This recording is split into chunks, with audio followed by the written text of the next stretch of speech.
and today is September 4th, and uh, it's day 4 of my Shelf Timber Challenge.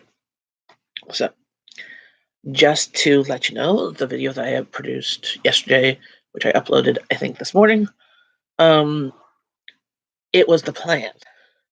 And you know how plans go. Best intentions uh, are good, but they're not necessarily reasonable. And I should have planned better because I knew we were going to cheo, which is the kids' hospital, yesterday. And with that, I knew we had an appointment, but the um, appointment, well, we had two appointments, and one appointment took longer than expected. That we were late for the second appointment, which was shortened, and we had to go back to the first appointment. So we did not leave there till 5:30. So instead of taking the bus home, which would take about an hour and a half, 2 hours, it we took an Uber home. So it took about 40 minutes during rush hour. When I asked Hubby if I could take an Uber home instead of the bus, because Uber is more expensive. It's a good chunk of change. It's about it was not that bad as other times, but it was about $25. So that's something that we have to budget for. Hey, Creative Redundancy, how's it going, CR? We I asked Happy if he could order supper because I hadn't had any of the things I had planned in my video yesterday finished. So that would have meant by the time I got home by bus, it would have been 7 something. We're exhausted first day of school, and then doctor's appointments. Not great. Hey, three pink lemons. So instead of the video that I just uploaded, that plan is going to be for today. So we're going to have the pork, we're going to have the corn, and the stuff to make corn. I'm going to make corn fritters with that. Is going to be today because last night we ended up ordering a family shawarma platter. Good morning. So now update on Abby's health and stuff. As anybody know that on my channel for the past year, Abby last fall started to feel ill and had stomach issues, and then was diagnosed with low hemoglobin and stuff, and then was hospitalized in January, etc.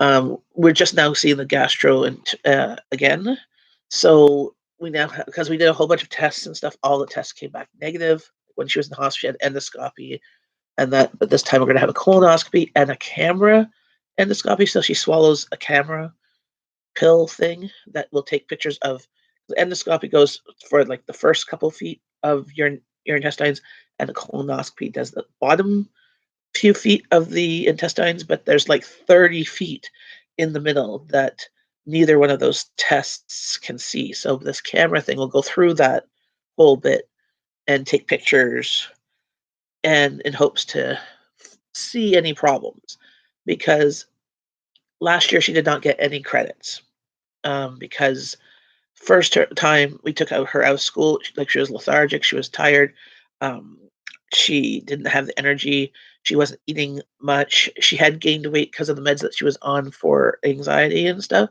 but then also she was not active, she was in bed but not necessarily sleeping, so she had dealing with insomnia. And then we went to the hospital, and then she had a bit more energy. Like we've been on IV iron now since January, so her iron levels in her blood tests, like her normal is normal-ish now, almost, or at low end. She's 16, um, but her reserves, it's still like 4. So your reserves are supposed to be like 20. It was at 0, so she's not storing. So that's why one of the things why they're like saying, well, that's why she's also exhausted. They think she might have. Well, they say chronic fatigue syndrome because they have all the tests came back negative. So when they don't know what it is, they're like, well, she's chronically fatigued, and then she still has stomach issues whenever she eats or even when she doesn't eat. She's lost weight. Like she was on the high end of normal for her weight for her height and age and stuff. Um, but in the past, like since January, since leaving the hospital, she's lost 25 kilos of weight, which like she was well, no, yeah, no, 25, 30 pounds. Sorry, not 25 kilos. Because she was at like 150, maybe the highest that she ever was, and now she's like 120 something. Which is still fine. It's normal, but she just keeps on even though we're trying to encourage her to eat more, it's been bothering. So we never used to have problems with her eating and stuff, and she's not trying to not eat. It's just that it hurts her when she does.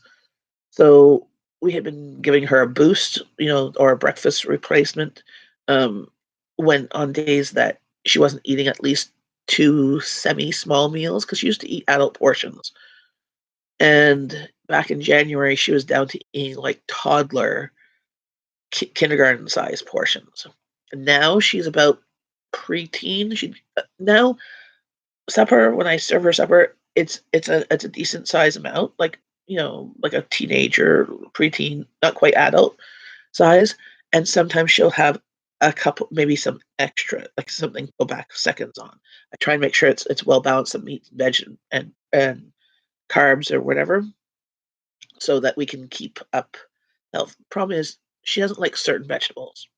Other vegetables the ones that she likes are the typical ones that kids don't usually like Brussels sprouts. So, hey, hey, Tom, Tom. So now the doctor suggested her do this new diet, a FODMAP diet. So it stands for, let's see,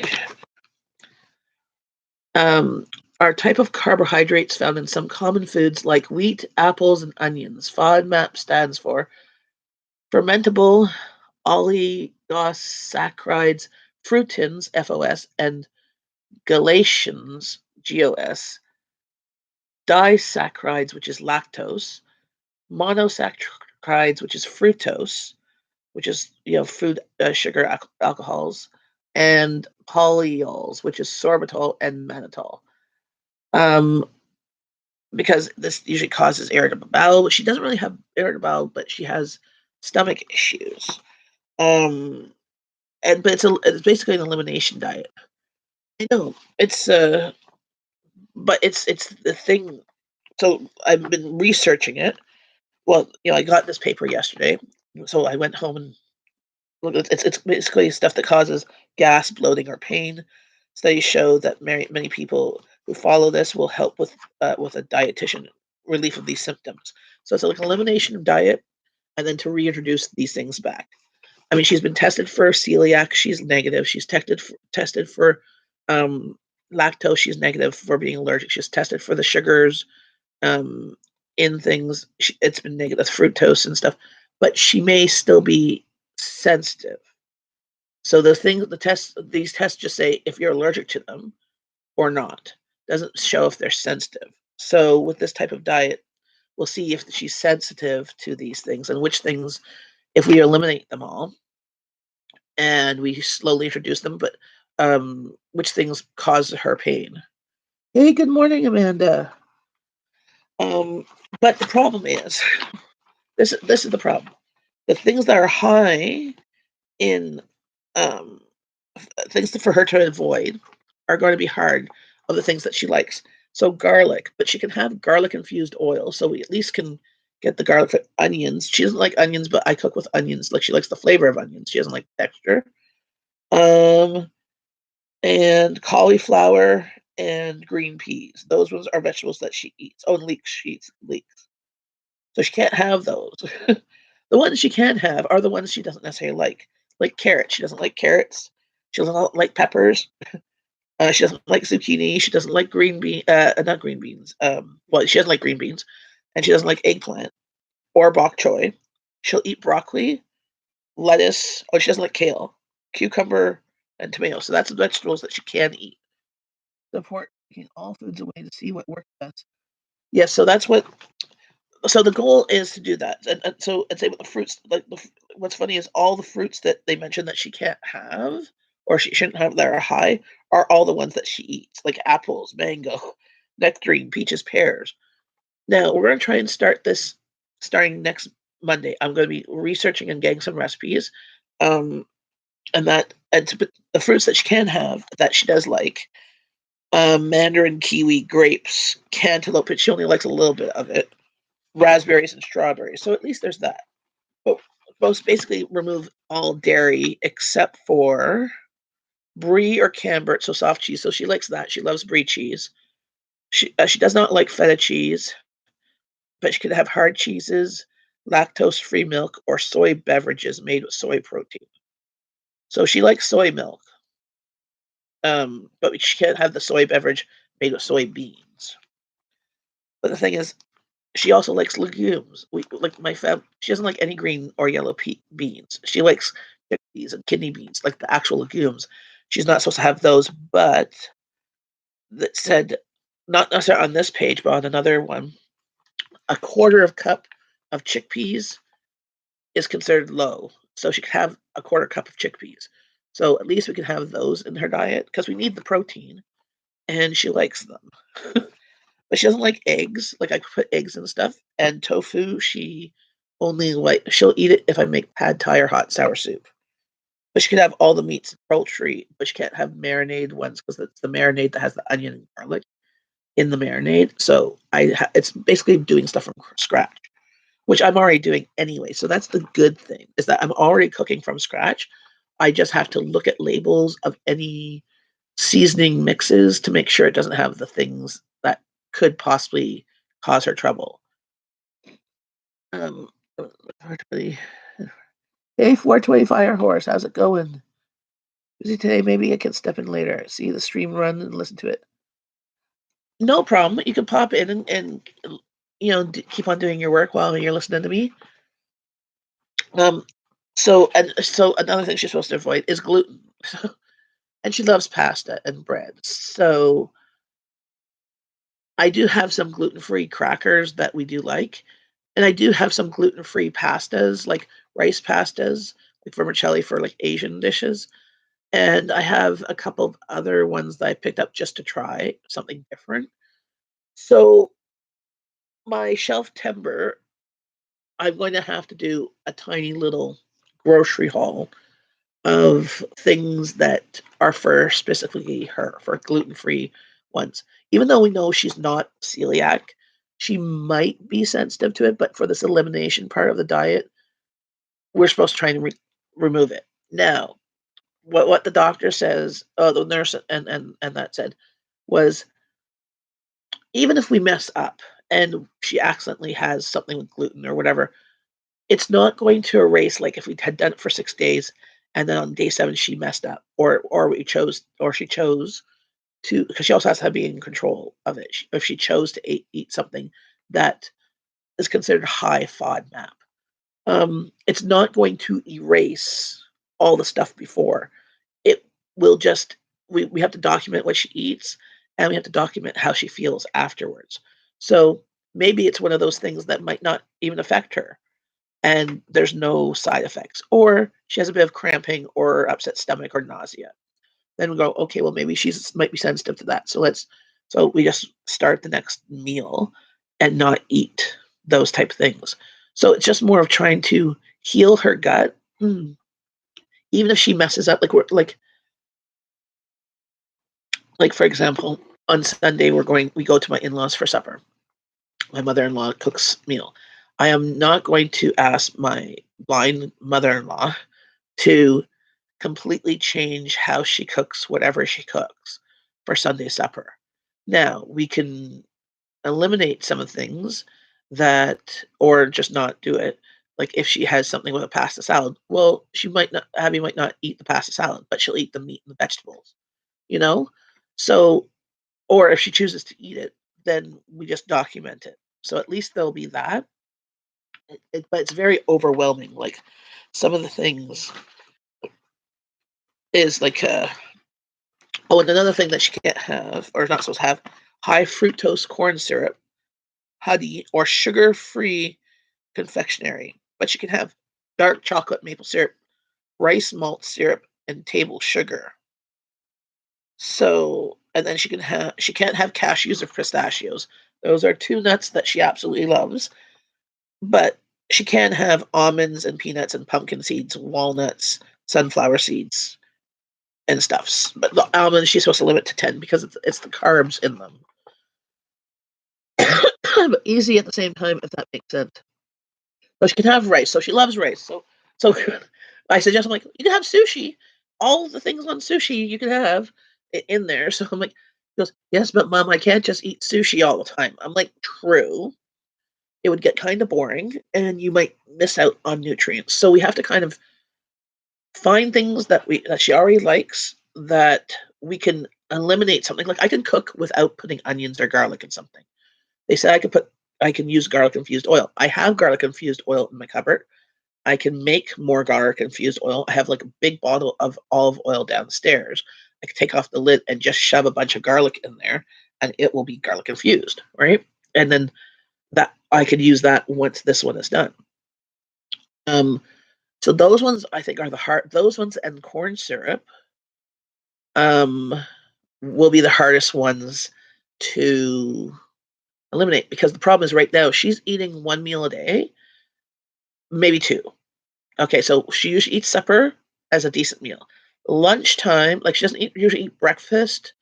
Like this morning, she had a piece of cheese before going to school, and I sent her with her lunch, which she had some meat and some crackers. So she had Triscuits, which were wheat ones, but we're not kind of doing that right now. She had an apple, so she goes, she wants to eat an apple now because right now it's prime apple season, and and she loves apples, and apples are one of the fruits that she's not supposed to be able to eat, or not. It's high FODMAP, so she's getting the apple this week.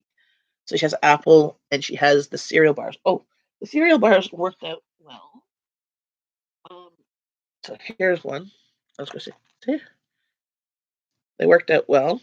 Going to have a video up once I edit it. I'm going to try a bite here. It needed a bit more marshmallow. And I think next time I have to grind them up or chop them, because the big pieces of cereal didn't work out so well. Like it was really hard to stir. So that's her lunch that she has today: cheese, meat, crackers, cereal bar, then an apple. So, and then I sent her a boost. But I looked at the boost. First ingredient, water. Second ingredient, high fructose corn syrup, which is something she loves. And the next one is milk, protein. So on days that she doesn't eat a lot, or if she didn't eat her lunch, I've been making sure she has a boost as a meal replacement. It has 10 grams of protein and stuff. But now I have to find something else to replace that, so that she still has something in her stomach. Because the problem is she's losing weight. Okay. Um, right now, her BMI is 23. Her weight is 59 kilos, which is the 67th percentile. Um, and her height is the 23rd percentile, 1.58 meters, which is like 5'1" or 2. No, I think she's 5'2" now. But she keeps on losing. So each week we get IV iron, which is every 6 weeks. They have to weigh her so they can measure the iron that they in the liquid, because they make it fresh each time. And each week since January, she's lost, you know, a half a kilo, like a pound or two or three, you know, and she has been losing weight, and she's not trying to. So it's not like it's an eating disorder or anything. It's a problem with her gut. So, because that's always they ask about, right? And then with her anxiety and stuff, it causes her stomach to be upset as well. So her anxiety causes some of the symptoms, but not all the symptoms.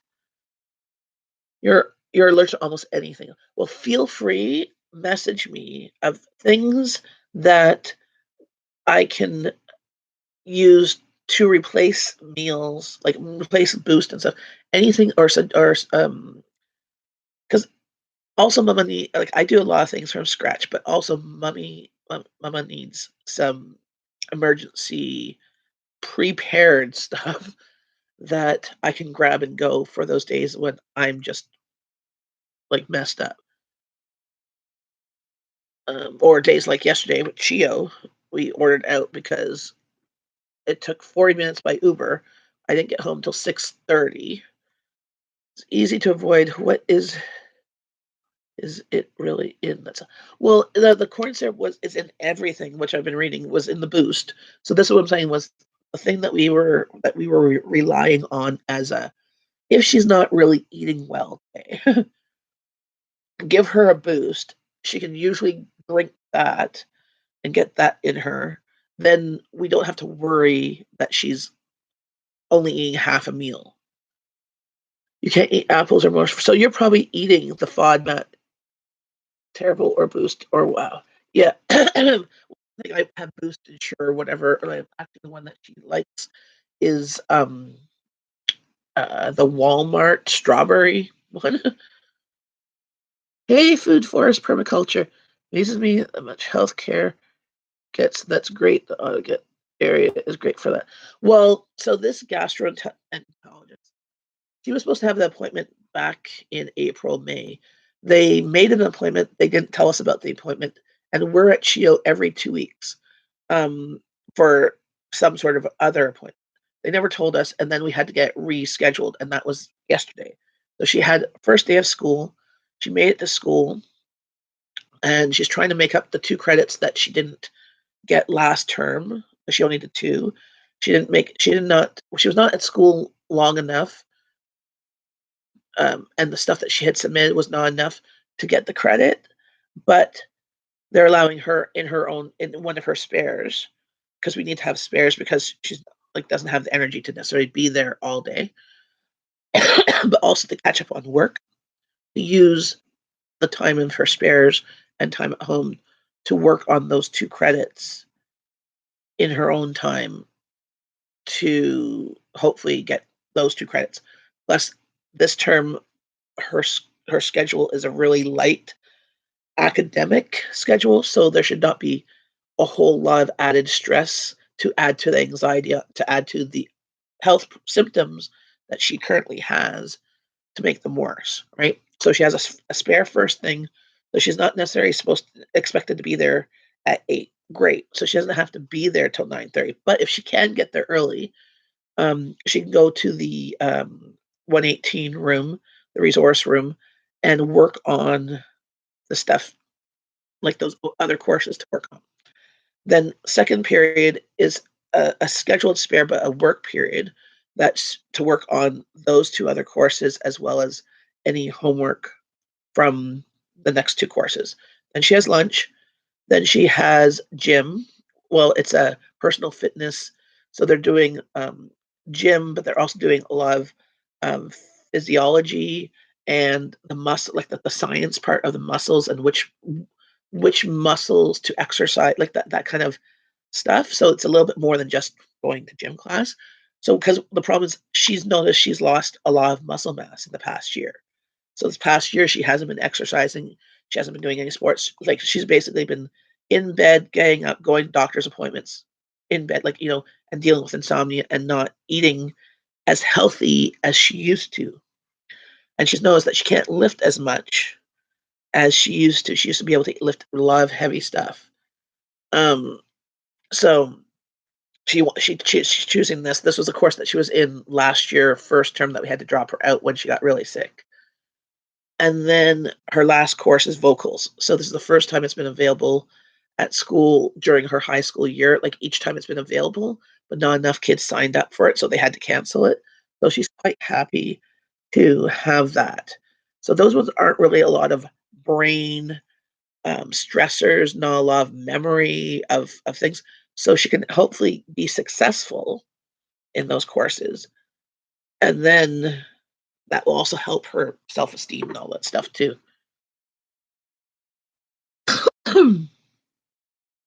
eat very basic. I don't eat anything processed. Well, this is what I've been finding is a lot of things processed has corn syrup, and like what I've been doing this past couple of years is been doing a lot of cooking from scratch. I do have like I do use some sauces or like lots of different condiments, so I have to now more look at more basic condiments and look at the ingredients and sauces more.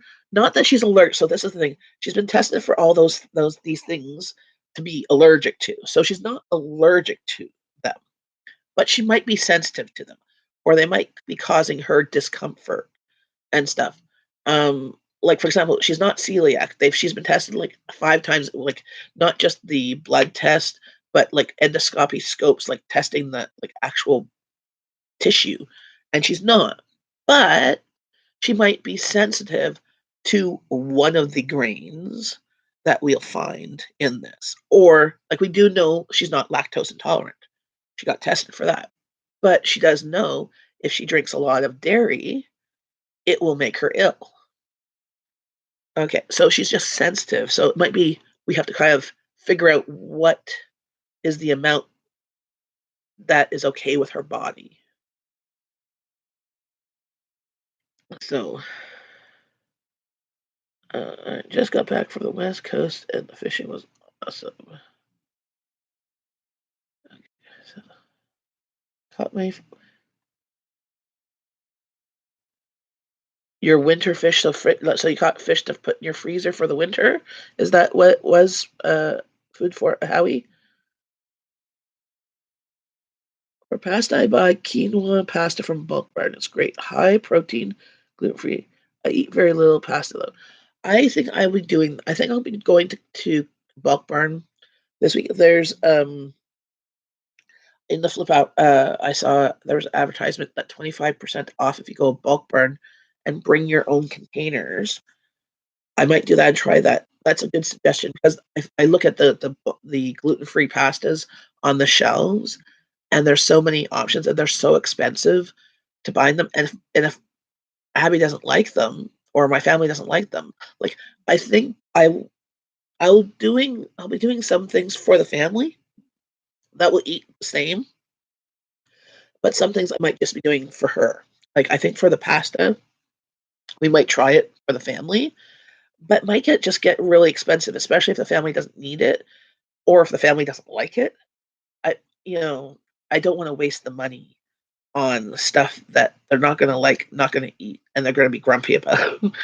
So, and we don't eat a lot. Like, well, we're coming into the winter season, fall and winter, where we do eat more pasta. But like all summer we had like pasta once every like I mean you saw my menu plan. We had pasta once every couple of weeks.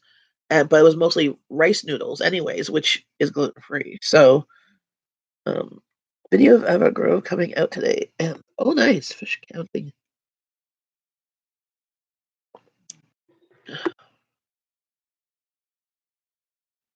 Nice. I like broad bean pasta for high protein.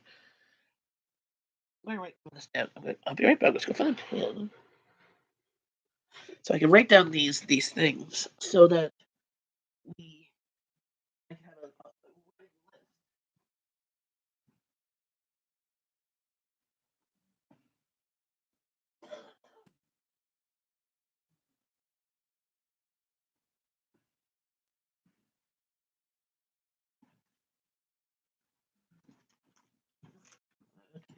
piece of paper.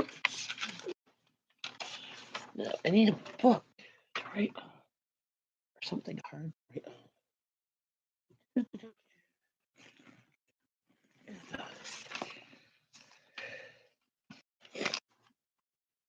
So quinoa. See, my family doesn't like quinoa, but they might like quinoa. It's a texture thing. My hubby and I like couscous, but my kids don't like couscous because of a texture thing. That's the quinoa pasta. So was it quinoa? So people didn't know. Okay, well that's good. Quinoa pasta. Well, exactly. So there's one noodle I picked up once to try like because we've been trying gluten free.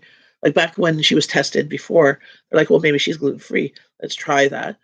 And then we tried. I think it was a sweet potato vermicelli, and my family didn't mind that. I did it as an Asian dish, so the sauces really cover the texture. Um, broad bean pasta. Okay,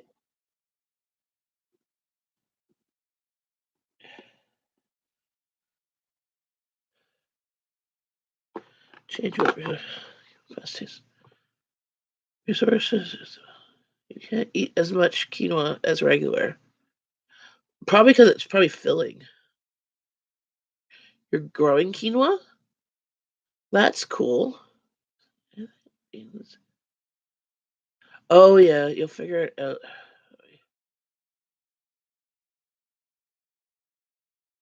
Broad bean, would that be considered a legume? Cut my grass. Oh, have a good. Well, bye, BJ. Have a great day. Because in here it says like no to legumes, but it said chickpeas could be a quarter of a cup because they're less carby. Um, let's see, where was that?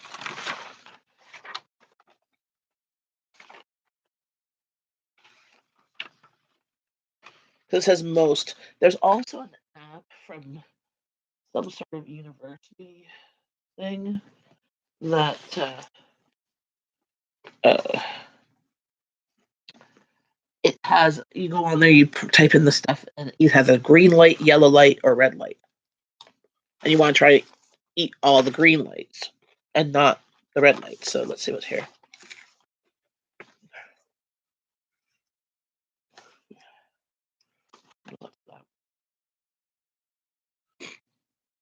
I think I need to be above sea level. I have 3 times tried with little success.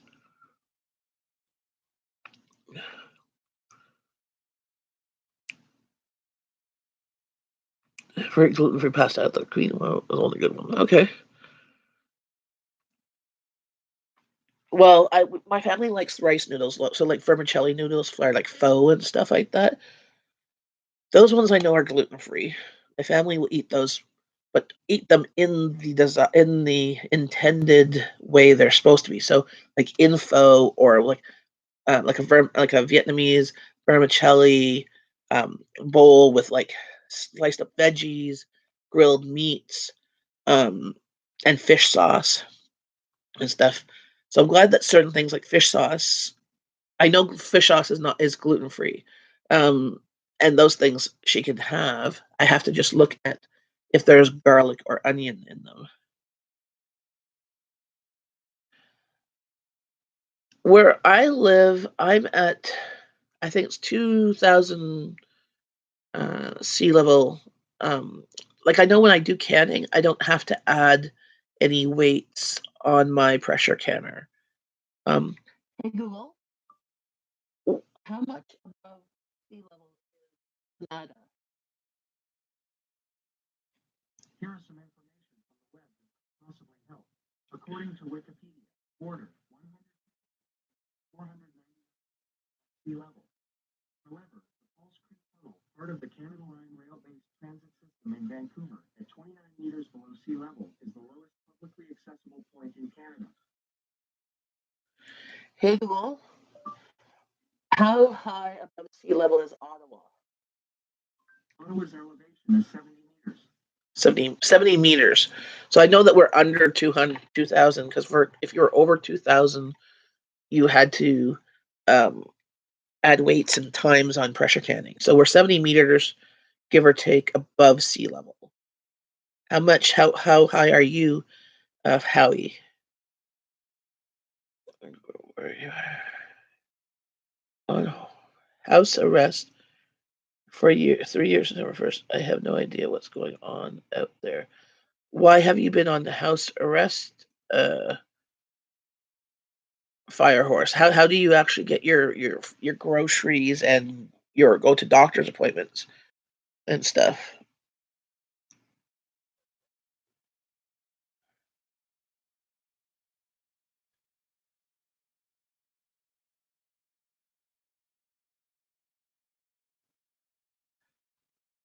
And is it like self proclaimed house arrest?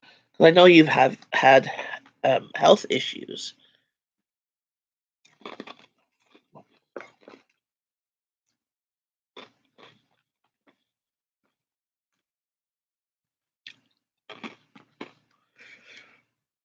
I know in the wintertime I feel sometimes we're on house arrest because of the weather and being too cold. That's why I buy for like 2 to 3 weeks so that we don't have to go outside if we don't want to, unless it's doctor's appointments and stuff.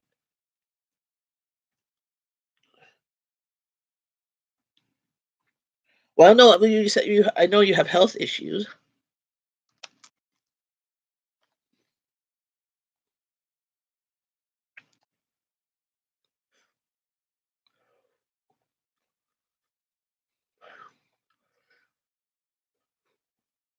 Mm.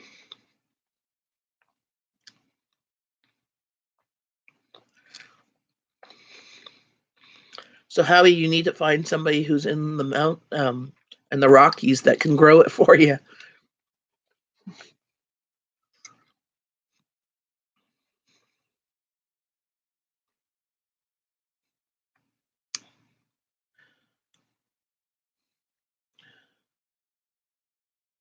Big hugs from. Yeah, I know. I remember when you were saying where you live. You're kind of in like a food desert slash um medical desert, because I know you were talking about when you volunteered with the food cupboard and stuff, how there wasn't even lots there. I moved to the city. I don't work, no resources to do anything. Hmm.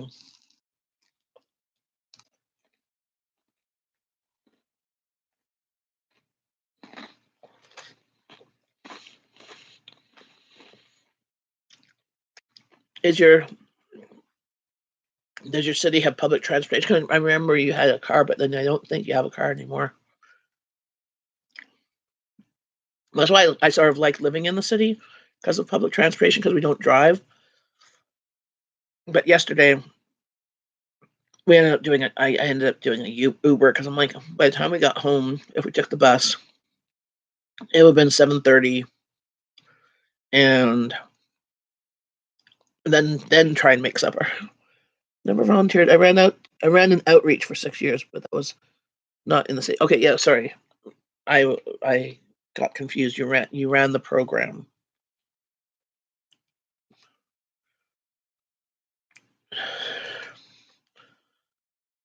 It is growing in on salt spring quinoa is red in color, and the husk needs to be hulled before eating.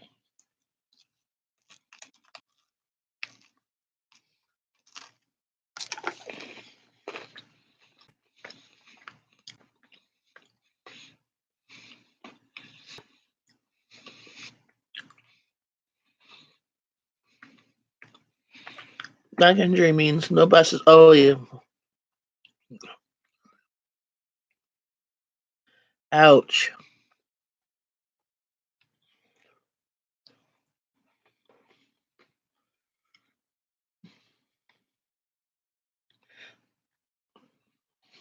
That sucks.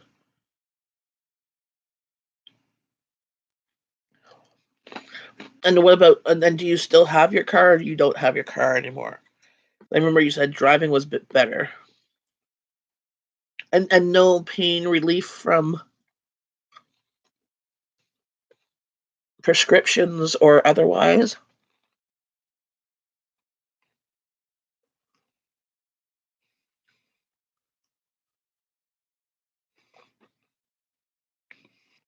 My flu's out of business. And which foods are anti-inflammatory?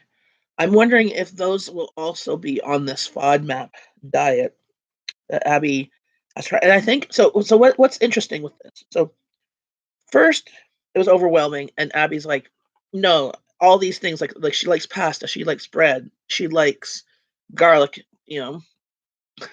likes garlic, you know, and the fruits, like she likes apples and peaches, and can apples, peaches, and what was the other one that you couldn't have? Oh, an ice cream, like a dairy. Like she doesn't drink. she's sensitive, or she finds she is sensitive to dairy, so she doesn't drink a lot of dairy. I mean, the good thing is that she can have cheddar, like the hard cheeses, and she can have brie cheese.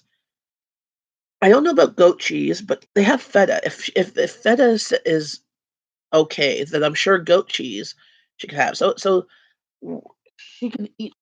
She likes soy milk and will eat tofu. Doesn't necessarily like tofu.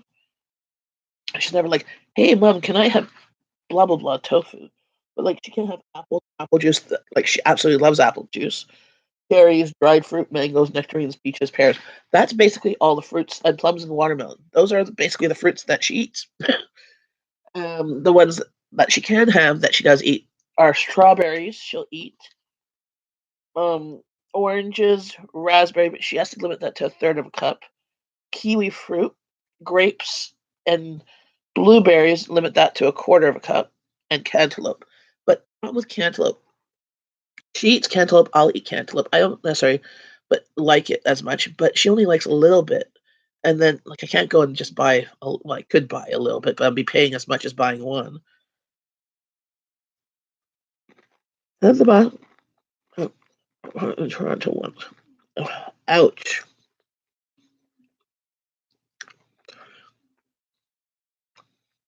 Well, the buses in Toronto, the roads are crap. The subway I wouldn't see as being much a problem, it being flat. Raw veggies. Yeah, well, see, the fruits, she's limited on the fruits and she's limited on the vegetables. Um, of the ones that she can have and the ones that she likes.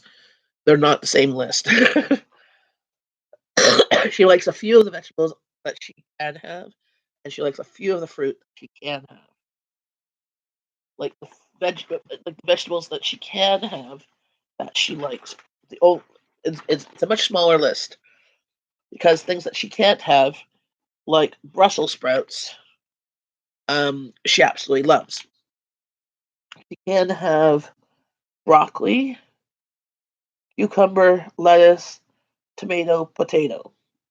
Those are the only vegetables on this. Like it's a limited list. Like I mean, I think on the app it has more vegetables that she can have and she likes because all the ones that she can't have are the ones that she also likes, like garlic and onion and cauliflower and leeks.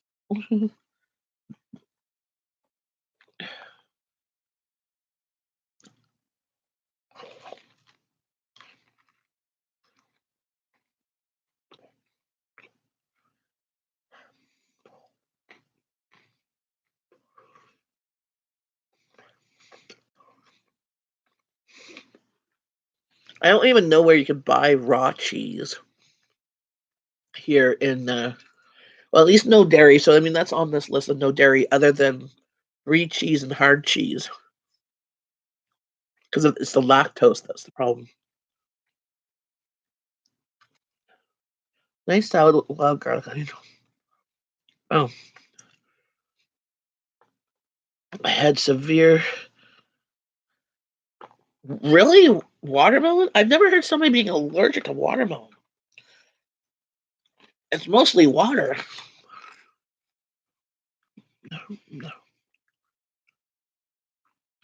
Why won't they prescribe narcotics if you need it for pain?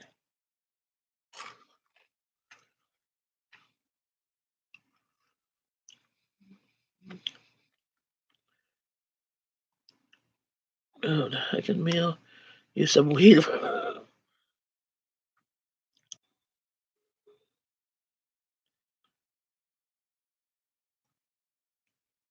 Yeah, iron. I would suggest a lawyer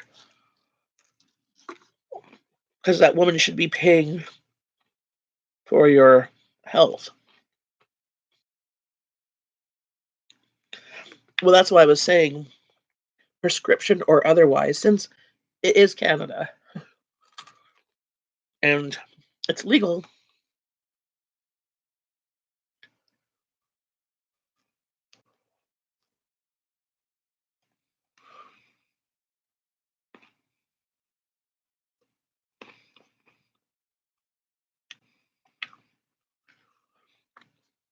No problem, CR.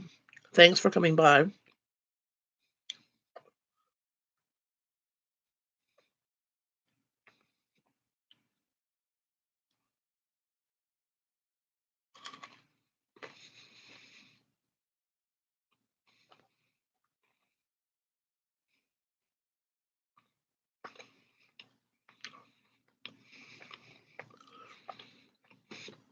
there's no way to get that covered.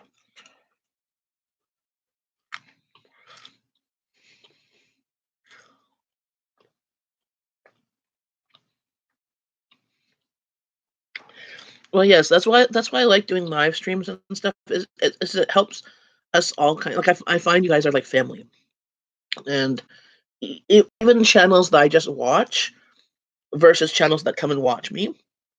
I find it's like family or friends, like like that's one thing about YouTube that has been uh, a good thing for me is feeling less isolated, feeling less alone, feeling more connected with everybody. Because even though like I'm a stay-at-home mom, I don't see another human being all day unless I'm doing running around and stuff. That knowing that other people out there are also experiencing similar things and knowing and learning from them, like Fire Horse, it sounds like you're eating a FODMAP diet because of what things you're allergic to or sensitive to. Whether whether you knew that or not, but like that just it's an acronym of the letters.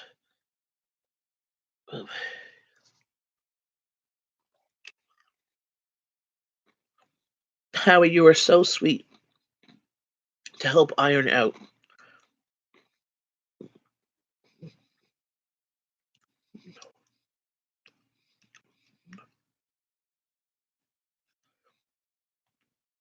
That's crazy, Iron Horse.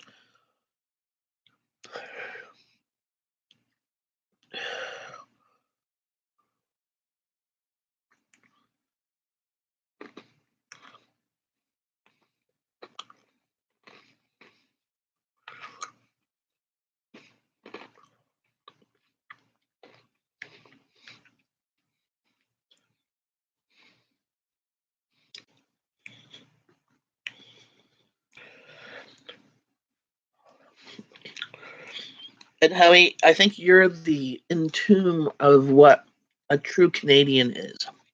I love watching your videos and how you are always so calm and laid back and just wanting to help everybody. I mean, you do your food forest for yourself, but you give away so much to like the food cupboards in your area and for the homeless in your area to that just actually helps them.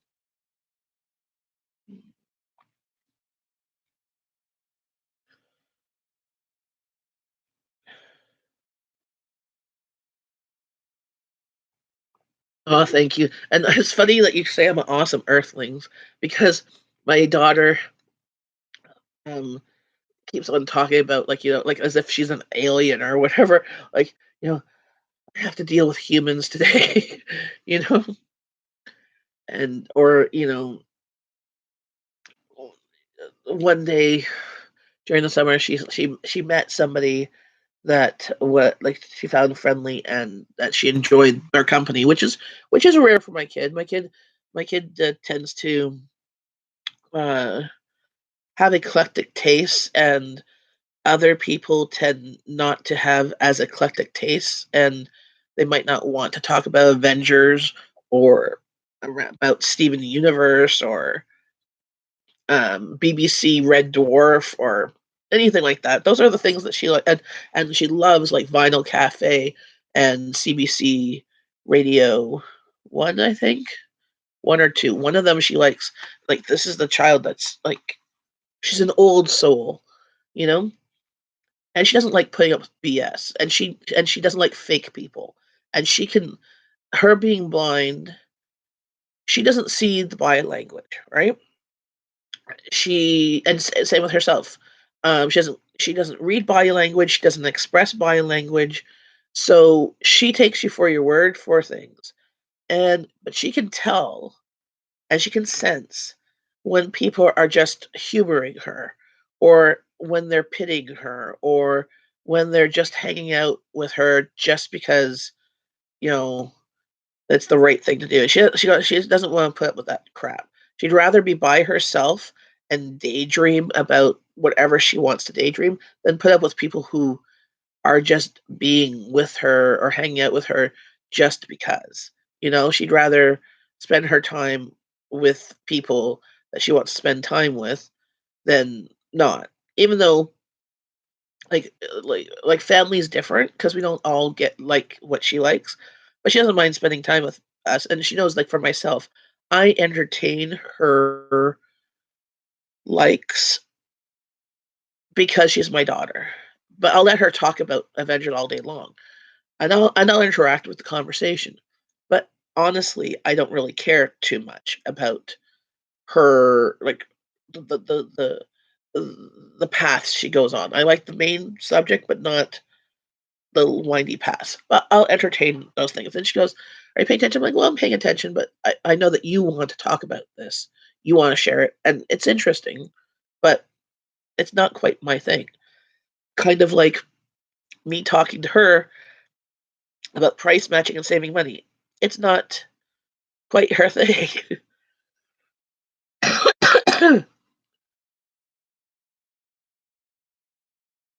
I got no insurance settlement for the accident because in the early 90s here in Ontario, no fault insurance came in first time and it was written improperly. No one during that time that got hurt got compensation. Law had to be rewritten, but didn't go retract. Well, I'm sure if you could try and find a lawyer, especially one that could do pro bono, especially with your health issues, I would think that they could go back and prove that should have been retroactive. How to go? I have canning jars. What are you going to be canning today, Howie? There's a fantastic human. I love you. Boiled water only. I'm back.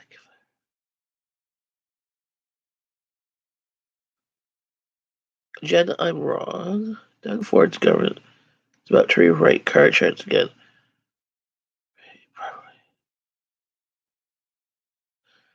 Well, I know it was the law at the time, but what I'm saying is a lawyer, I'm sure, could try to get compensation.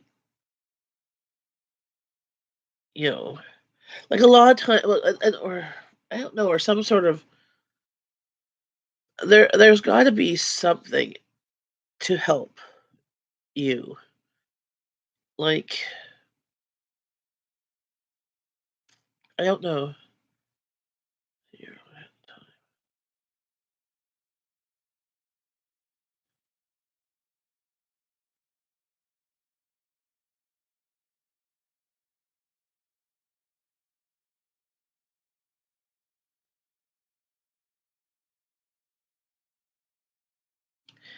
Yeah, I don't know.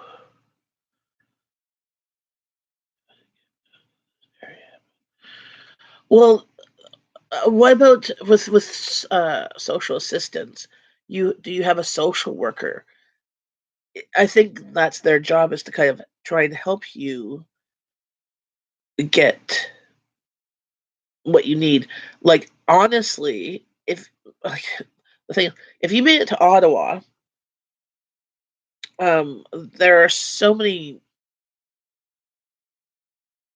things that you could access in Ottawa. But the problem with being in Ottawa is rent is expensive. Like a one bedroom apartment in a good neighborhood is over $1,000. You can get a one bedroom apartment in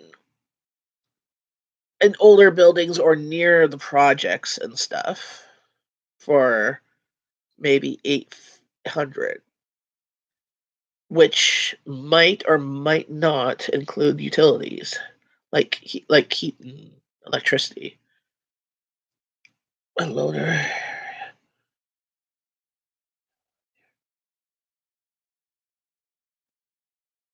Not loader. Yes, it's very liberal. Like, there's so in Ottawa. For like when you're on, you do have a social worker at your local office, whether you know who they are or not. Like I have a few friends who are in social assistance and or on disability. Um, themselves. Like, are you on disability, Ontario disability, or just Ontario Works? Alt right here. Yes, you need to get out of the conservative area.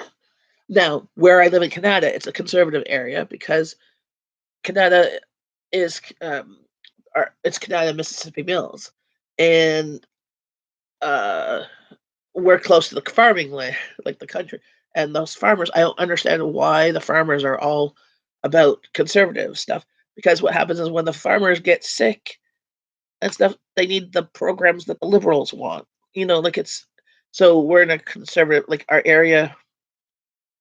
It's a conservative. Like the bigger picture, it's conservative. When it gets to the smaller ones, it's not. But I'd like it to not be conservative. ODSP. So I have a couple friends who are on ODSP. They have a social worker when they have problems, and so there's some so with ODSP and with Ontario Works, if you want to move, you can access certain funds of a one-time moving expense fund of like $500, which would help you with renting a truck and moving. Um, every so many years, you can access a one-time fund for winter clothing, etc. Farmers are dealt with differently than normal civilian when it comes to social assistance. It's not possible. Like because I know people who have accessed this one-time fund um, for uh, for moving and for winter stuff. You just have to talk with your like you have to sit down and talk with your social worker to help go um, with trying to find the stuff. I was thinking, believe me, I've tried. Okay, I'm going to try and look. Can you see me now? If I'm able to go on a different tab here. ODSP.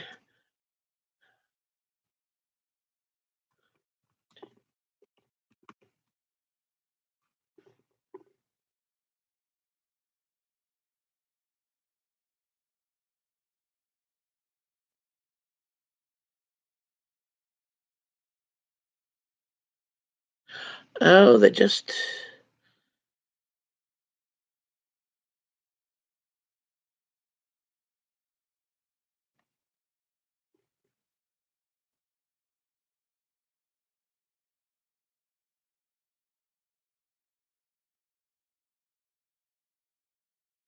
Let's see here.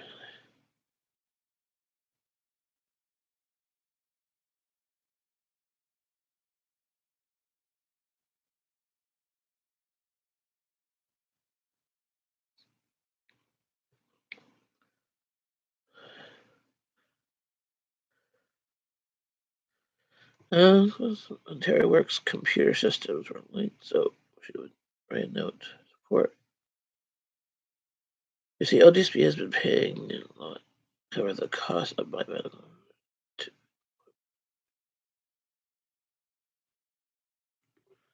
So ODSP will also cover costs for medical transportation to appointments. The Ontario Works application site states the money to move is only available under these circumstances. If you are currently homeless and moving into housing, either permanent or transitional, new lease or intent to rent or letter from manager. If you are currently living in temporary or transitional housing, if you are being discharged from an institution, if you are at risk of homelessness, verification to show risk, like an eviction notice, utility disconnection notice, copy of notice to vacate, police report, um, letter from a licensed healthcare practitioner, um, and property standards. So basically, if your house is not helping you, like for example, if you were like, maybe I guess not in a bungalow and you needed a bungalow because of mobility issues. If you require emergency heating fuel, evidence from heating company that the fuel be not delivered without advance payment. Uh, just reading an article. No one will rent to a person on welfare. Have the luxury of a social worker at nobody's been intact. My worker is always off sick. They owe me money right now. I can't get because of her. It's been over for 5 years and never there. Unless I live in housing in a mold pit. That's why I was so sick. Well, that's what I was gonna say. You should. Are you under um, social housing that is run by the city? Because you might be able to fight that if there's mold. Like you also still have rights as a tenant. Like there's the landlord tenant act and stuff.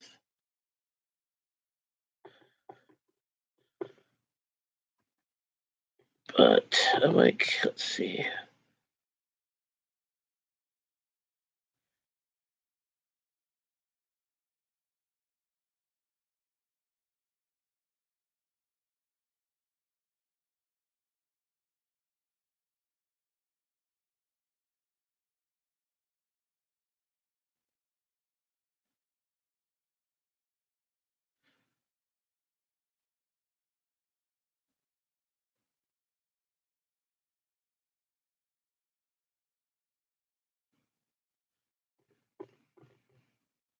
I'm just trying to see here.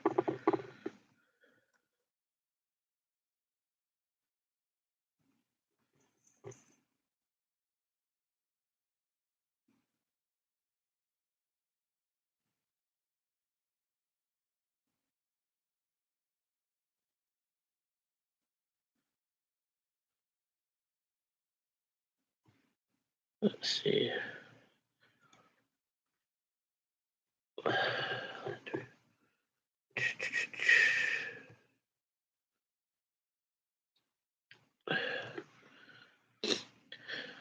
So it says here, well, for Ontario works, I'll give you a link to this. You can get some funding for moving expenses or non-health related discretionary benefit. The administrator may approve payments to cover the cost of moving household furniture and personal effects from one place of residence to another. Storage charges incurred prior to application are not usually acceptable as an allowable moving expense unless the store is considered essential. But you can also get funding for health-related discretionary benefits authorized by the director as a special item for low-cost energy and water conservation. May approve payments for low-cost energy and water conservation measures to recipients who are homeowners or renters. May cover the costs are not covered by the energy efficiency and conservation programs that are provided by gas distribution utilities. The recipient is responsible for that specific utility or heating cost. Costs are not included in monthly rent. Low cost energy or water conservation measures being used to reduce or limit that specific utility, which covers things like caulking, sealing, weather stripping for doors and windows, insulation for hot water pipes, flow restrictors for shower heads. So, where it depends on, I guess, where you have mold. and stuff where I put that link there. Where what type of repairs need to be done. I guess it could be covered. But nothing but terror. It's really hurting my soul going over all this. Okay. I'm in a 3-bedroom. I've been on the list for a 1-bedroom for over 2 years. Amount of 1-bedrooms and didn't give me one. Whereabouts is your office where your social worker is supposed to be? Maybe one time when you're well well enough that you could pop in there, and even if she's not there, talk to another social worker. They have known about this mold problem since before I moved in. And sometimes, from what I've read on other things, sometimes getting the news media involved to like do a report, like if you contacted your local paper or whatever and had an interview with them of saying, okay, I'm in, especially if you have documented things I'm like trying to get either the problem fixed or around how it's causing you health problems. A lot of times these news media places will um they like that type of story. Yeah.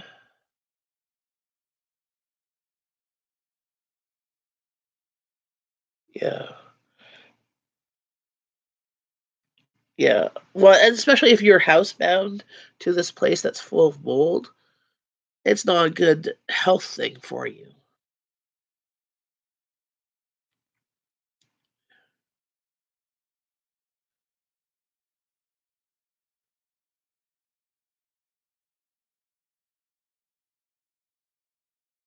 Well, what about your like? Shouldn't this be your landlord? Like this is, I think the house part with the mold is a landlord issue. Like the landlord should be fixing the problem, and wouldn't that be Landlord Tenants Act?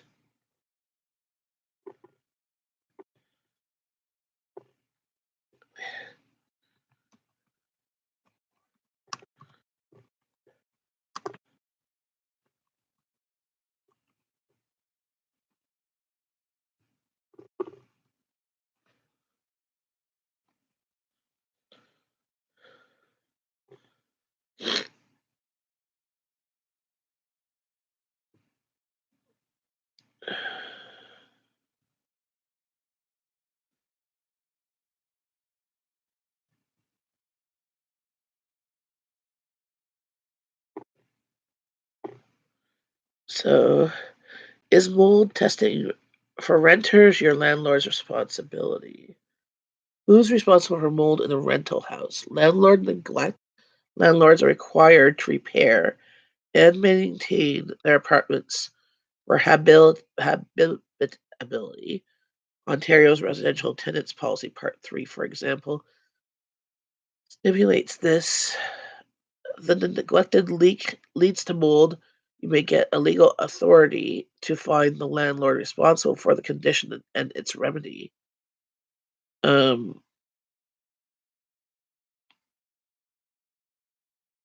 and if the tenant caused the problem by having high humidity or poor air circulation, then you might be responsible for the testing of it.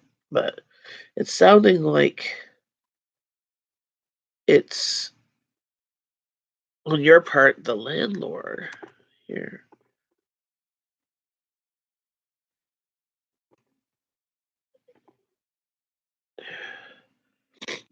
There's an article on mold testing for renters and landlords in Ontario. Knows and won't.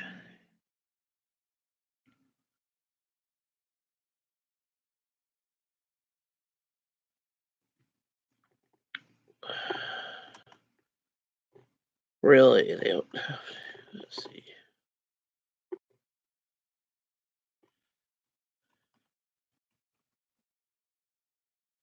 Let's see. It has a.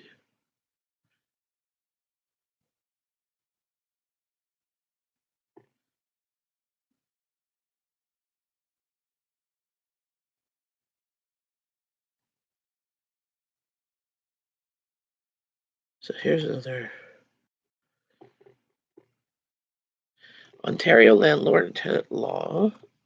Getting sick from mold in apartments. What can be done? I'm just trying to. Hell.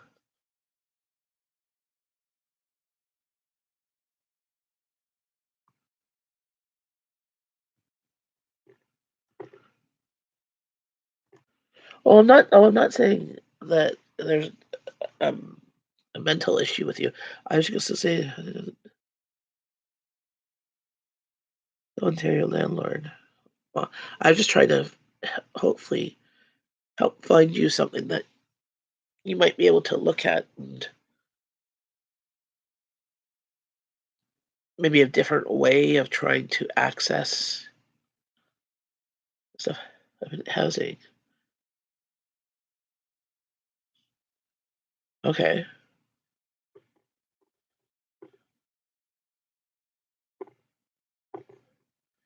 Because the second one was when I'm searching for housing.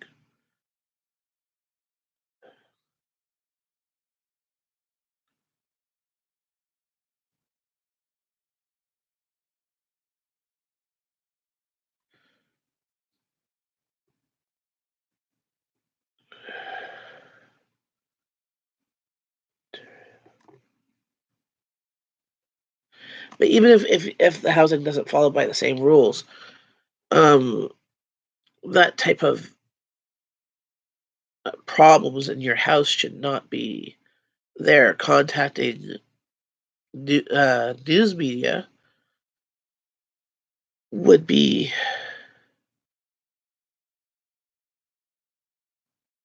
right, like would be the right thing to do. Let's see, how's it? My eyes here. My allergies are.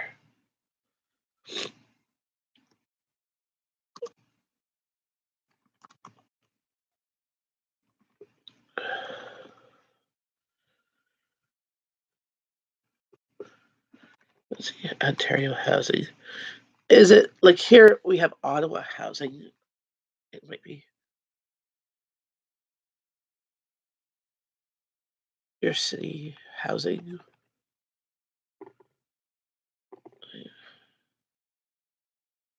Is this for people far away? There's so many homeless. Help out there is mostly for people with kids. Very true. I've seen it like so. Actually, like for example, in Ottawa, we have for housing like a wait list that's like 5 to 10 years, and with that, once you go on the list, you get to choose 3 spots, and you can only I think refuse once. I think going to rent to be anywhere for 485. True, that is true. Because even here, renting a room in someone's house is like $600, and that's not. But that's what I was just wondering. Like for example, we've had a bunch of problems with housing, like in Ottawa housing, right? And certain buildings or uh, projects areas had problems. So then a bunch of the tenants in that area contacted like the media and stuff and shone a light on the problems that were not being addressed by housing in a timely manner and basically put like fire under their butts and they got the repairs done better faster.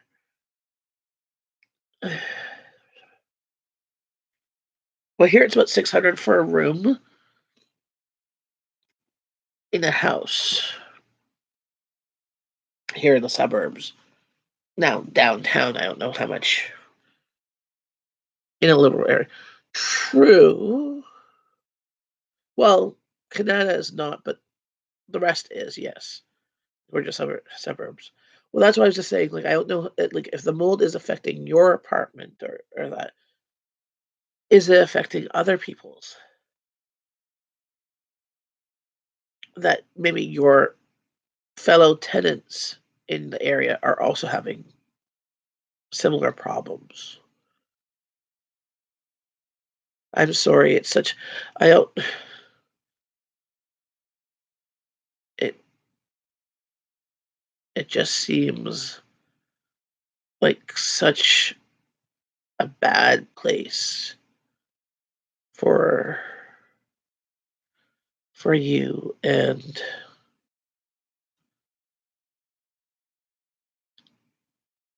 without people fixing the problem doesn't help.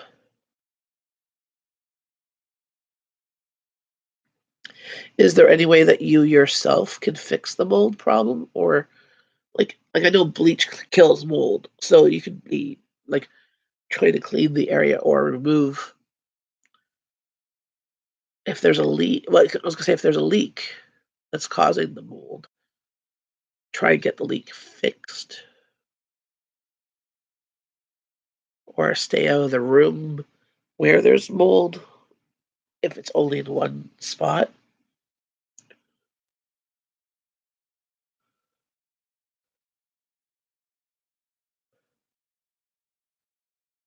Oh, sorry, Iron Fire Horse. I'm sorry. I hope you feel better.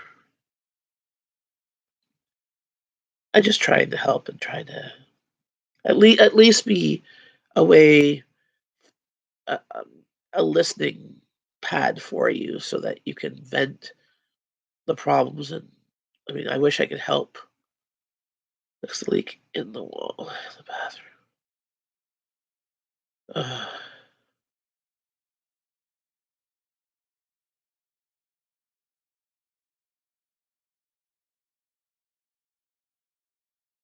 Oh, thank you, Fire Horse. Well, you know, I'll pray that they'll fix the leak that's in the wall in your bathroom. Not that necessarily that's all I can do from here. But or if you mention it again, like I mean, sometimes depending on who's, I guess there, it might be on a list of things to do, but it might be so down on the list for the, like, say, your project area, it might never get done. It's kind of like I have a huge list of things, and there's some stuff that might never get done. Ugh, that's awful. What's the housing corporation called? Like here in our areas, Ottawa Housing. They should really be shamed for that type of behavior.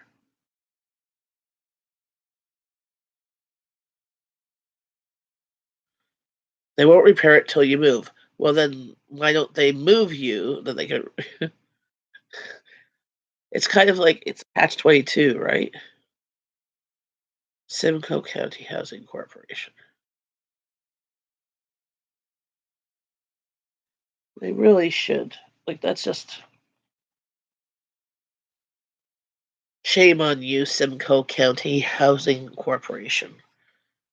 You should be fixing your houses so that you're not making your houses be um, in worse repair than they should.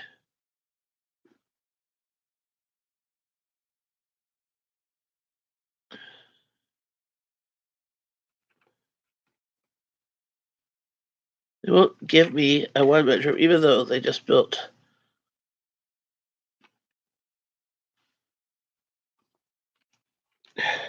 So they won't fix the problem until you move, but they won't give you a place to move to. 2 years. Well, maybe there's just a huge long waiting list. Like you should That's what I was gonna say with talking to your social worker or who find out where you are on that list of, are you still number 102 on that list, you know? But yeah. Well, this is the problem with Ontario and most of Canada is having accessible um, access to affordable housing. Like as I said, I have friends who are on a waiting list for social housing. They're paying $1,200 a month. But one person's on ODSP, the other person's working part time at like minimum wage job, part time to full time hours. They're supposed to have full time hours, but they never get full time hours, and they barely have enough. Like they have to access the food cupboard. What? Not as sometimes once a month, but sometimes like every couple months. And they have to access the Christmas hamper, the back to school, all those things because they don't have the disposable income. So people who went into new one bedrooms who applied less than a year ago. Maybe, maybe your application got lost or misfiled, or that because that also does happen as well. Because you know the people who are running these programs are sometimes not the sharpest tools in the shed. We've had people within one family apply. The one on welfare didn't get it, but the working person did.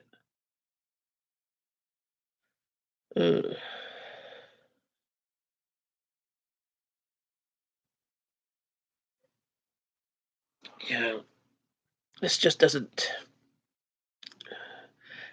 sit well, and I'm ashamed that it happens here. Like I don't understand.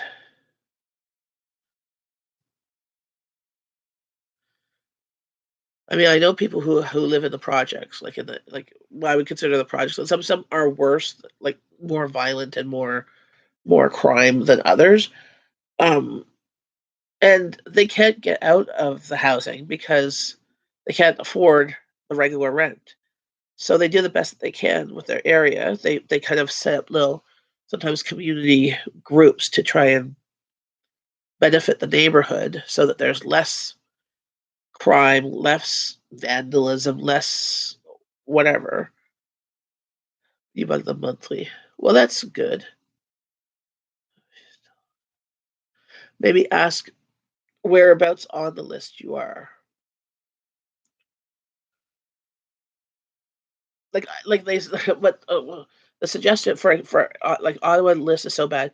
The suggestion for one lady that I know, a friend of mine's a friend of mine's daughter was in a bad relationship and left her husband with the kids and went and stayed with her. And for her to get affordable housing, the worker said, "You'd be better." Because right now, but she couldn't live there forever because there's not enough space, right? There's like all of a sudden there's now three people in this house. Just not enough space. Um, told my friend's daughter she would be better to go to a woman's shelter and apply there for because of leaving her husband at the time, because of the abuse. Because once you're in the women's shelter or any type of homeless shelter, you get put on the list for housing like that because it's an immediate need. Versus, oh, you have a place to stay. You're staying on your dad's couch or whatever. Uh, So that's my phone. Oh, okay. And uh, so I don't know. I thought that was like kind of crazy nuts. Like if they could be on the list and be on staying at somebody's house for a few months, be able to get on the list, I think that'd be better use of the funds than going to a shelter and using government funds there to be able to put on the list. But it's a crazy thing. Need the place and didn't take it. Find in a non-moldy one bedroom. go to women who pretend they are in a bad relationship.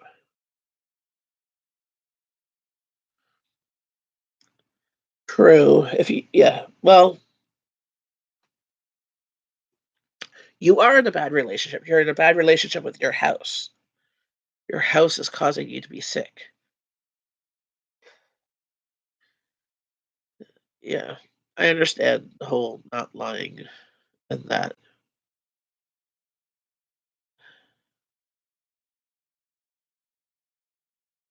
Uh, I I I pray that your circumstances improve, whether it's getting your place not moldy or having somebody come in and fix it. Maybe you know somebody who can fix things and can come in and fix it for free.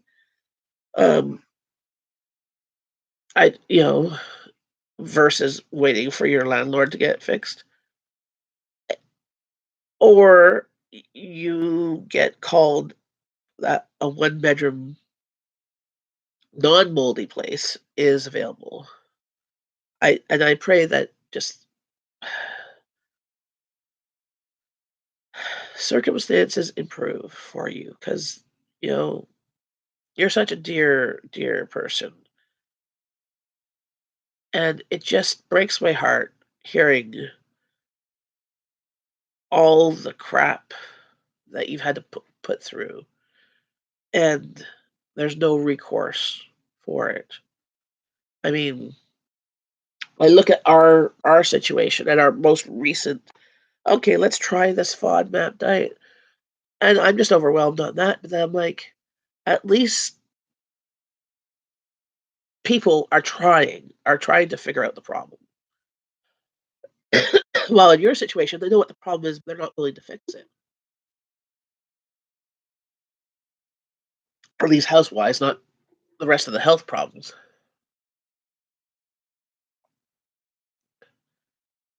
That's a big mess. I make social workers have put food on their table. Thought of saying I'm gay, that really helps. Huh? Anyone here? Ask the people in my area running social programs. See, to run social programs, you have to have a kind heart. Being a nasty person is just not a good mix. Well, you know, you could say that, or you could say you're asexual. You're not interested in sex with anybody.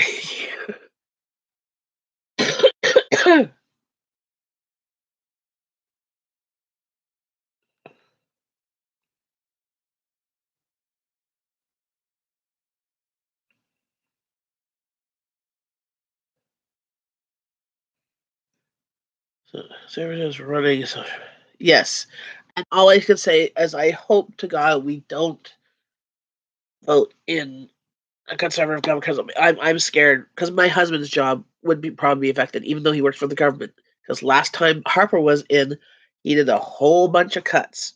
For like 2 years, they cut a whole bunch of bunch of employees. My husband has a disability and he works for the government. You know, what?